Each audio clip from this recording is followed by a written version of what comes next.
T20 test ఫార్మాట్లకు good bye చెప్పేశాడు. Captaincy పోయింది.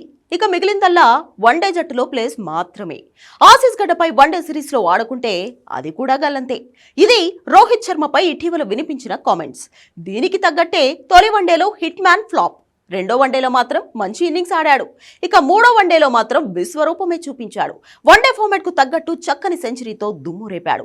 Sydney ground లో శతకొట్టిన రోహిత్ శర్మ తన బ్యాటింగ్ తోనే రిటైర్మెంట్ వార్తలను తొక్కేశాడు. నన్నెవడ్రా ఆపేది అన్న తరహాలో వన్డే ప్రపంచ కప్ లో ఆడేందుకు రెడీ అంటున్నాడు. నిజానికి రెండు ఫార్మాట్ల నుంచి తప్పుకున్న తర్వాత వన్డే జట్టులో ప్లేస్ పై గ్యారంటీ లేదని రోహిత్ గ్రహించాడు. ఎందుకంటే పలువురు యువ ఆటగాళ్లు గట్టి పోటీ ఇస్తున్నారు. ఒకవేళ తాను ఫామ్ కొనసాగించిన ఫిట్నెస్ కారణాలతో పక్కన పెట్టే అవకాశాలను కొట్టి పారేయలేమని అర్థం చేసుకున్నాడు. అందుకే ఐపీఎల్ తర్వాత దొరికిన విరామంలో పూర్తిగా ఫిట్నెస్ పైనే ఫోకస్ పెట్టాడు. నిజానికి భారత జట్టులో మిగిలిన ప్లేయర్స్ తో పోల్చి చూస్తే రోహిత్ శర్మ కాస్త బొద్దుగా ఉంటాడు.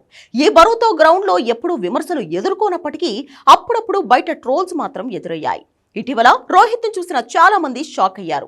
మొన్నటి వరకు భారీగా బరువు పెరిగిపోయి పూర్తిగా షేప్ అవుట్, జస్ట్ 4 నెలల్లో కళ్ళు చెదిరే రీతిలో బరువు తగ్గాడు. ఇంతకు ముందు 95 కేజీలు బరువున్న రోహిత్ ఇప్పుడు 75 కిలోల వెయిట్ కు వచ్చాడు. అదే ఊపులో బీసీసీఐ నిర్వహించిన బ్రాంక్ ఆఫ్ ఫిట్నెస్ టెస్ట్ ను సైతం అలవోకగా పాస్ అయ్యాడు.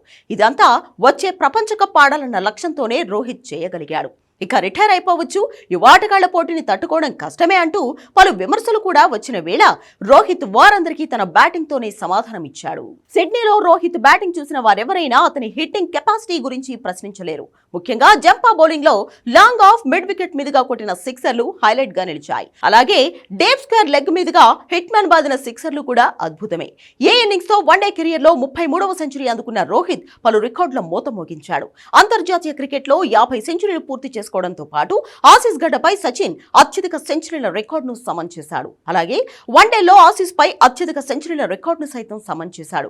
ఇక ఓపెనర్ గా అన్ని ఫార్మాట్లలో కలిపి 45 సెంచరీల రికార్డును కూడా అందుకున్నాడు. ఓవరాల్ గా ఈ మ్యాచ్ లో రోహిత్ 13 ఫోర్లు, 3 సిక్సర్లతో 121 పరుగులు చేసి నాట్అవుట్ గా నిలిచాడు.